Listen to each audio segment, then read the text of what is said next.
Por que será que a gente sorri toda vez que vai fazer o foco da câmera?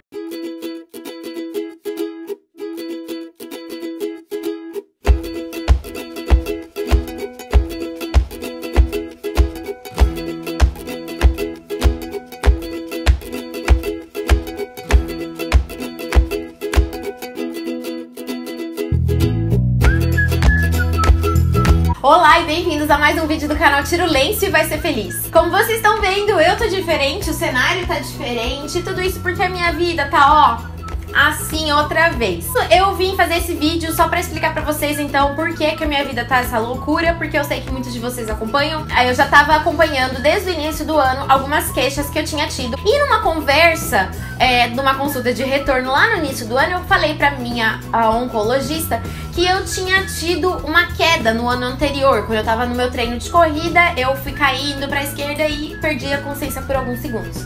E ela se preocupou e eu contei que haviam tido nos últimos anos pelo menos um caso a cada ano de eu cair e perder a consciência por alguns instantes. Ela pediu então uma ressonância de encéfalo que apontou uma isquemia. Isquemia, acho que eu já até falei em outro vídeo, é quando um pedacinho do seu cérebro morre. E isso pode acontecer por milhões de motivos. E daí ela falou, olha, isso pode ter acontecido por conta de uma queda de pressão. Então vamos passar com um cardiologista, que é o médico que cuida do coração, pra gente avaliar se tá tudo bem. Ainda mais porque as mulheres na menopausa têm coração enfraquecido, porque a gente não tem mais os hormônios protetores, que são o estrogênio e a progesterona. Então é muito comum casos de ataque cardíaco, por exemplo, em mulheres na menopausa. Mas esses estudos apontam lá com as mulheres de 50 e poucos anos, que é quando naturalmente a gente entra na menopausa. Os estudos para ainda mulheres que entram na menopausa precocemente, eles são muito poucos. E por isso que nós precisamos ser vistas e fazer muito barulho. Tanto pro câncer de ovário, que é um câncer que está acometendo cada vez mais mulheres jovens, e a gente não fala sobre isso, quanto pra menopausa precoce, porque muitas mulheres que têm câncer de ovário entram na menopausa precocemente por conta da histerectomia total. Histerectomia total, se você tá vendo esse vídeo pela primeira vez e não sabe o que é isso, vou deixar linkado aqui embaixo no nosso vídeo sobre isso. Então tudo isso acontece, e aí eu fui acompanhar então com um cardiologista. Ele pediu uma bateria de exames que eu saí aqui embaixo do braço, assim, um negócio de exame assim. E fiz exames mais específicos. Porque geralmente quando a gente vai no cardio, a gente faz um teste de esforço, que é aquele da esteira, que chama teste ergométrico, ou a gente faz um ecocardiograma, que é que põe aqueles eletrodos na gente e mede como que tá o batimento do nosso coração. No meu ecocardiograma já apareceu alguma alteração, mas foi pequena. Nos outros exames no de esforço também apareceu alteração, e eu fiz dois exames, que um foi o Holter 24 horas, que eu fiz um vlog no dia que eu fiz ele, tá bem engraçado, eu recomendo pra vocês assistirem, vou deixar aqui embaixo. E o outro exame é o tilt test. O tilt test, você fica numa maca e ela vai inclinando e você vai ficando um tempo ali, e depois eles te dão um medicamento pra induzir a abertura dos vasos sanguíneos, e um teste que geralmente se dá positivo é quando a gente desmaia durante o teste, ou seja, a gente tem uma queda de pressão brusca. Então eu fiquei nesse exame durante 50 minutos e no minuto 40 eu desmaiei. Então, quando esse exame deu positivo, porque eu desmaiei, mais o meu Holter 24 horas, os dois apontaram que eu sou portadora da síndrome de Wolff-Parkinson-White. Essa síndrome é uma síndrome cardíaca que é muito rara, ainda mais com pessoas da minha idade, porque assim, né, é o que eu gosto de dizer, que é um peido pra quem tá cagado. Aí eu fui diagnosticada com essa síndrome. E aí procurei alguns especialistas, não procurei em São Paulo, porque meu plano de saúde não paga as coisas pra mim lá em São Paulo. Vocês sabem que eu tô no Hospital Zé Camargo por conta de uma liminar judicial. Essa questão toda do trâmite judicial, eu vou fazer um vídeo ainda, eu tô prometendo faz tempo, mas eu vou... Eu briguei na justiça pra poder ser tratada no hospital de referência, porque meu caso era muito raro, mas isso é assunto pra outro vídeo. E aí procurei aqui no interior mesmo, eu vou tratar, vou fazer cirurgia e tal, na cidade de Londrina, que é do lado da cidade que eu nasci, que é Maringá. Eu não estou nem um pouco animada pra entrar no centro cirúrgico mais uma vez. Esses dias, além de estar trabalhando nos meus artigos finais das disciplinas do mestrado, eu fiquei passando por muitos médicos investigando e tomando o meu tempo próprio pra digerir essa situação. Porque você, meu amigo de doença, sabe que quando a gente tem câncer, o nosso copo parece que tá sempre quase transbordando. E aí vem uma gotinha, a gente transborda e daí a gente pira. Eu confesso pra vocês que o meu nível de aceitação das coisas é muito grande. Eu demoro, tipo assim, uns 30 segundos pensando: que merda, caramba, não acredito que eu tô com essa merda dessa síndrome de novo, vai ter que hospital, eu odeio hospital, que droga de remédio, repouso em casa.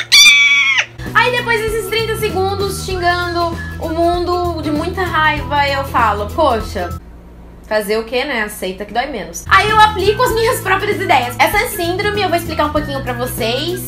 Todos esses fiozinhos amarelos são os fiozinhos que conduzem a corrente elétrica que faz o nosso coração bater. E a gente nasce assim, não tem nada a ver com câncer.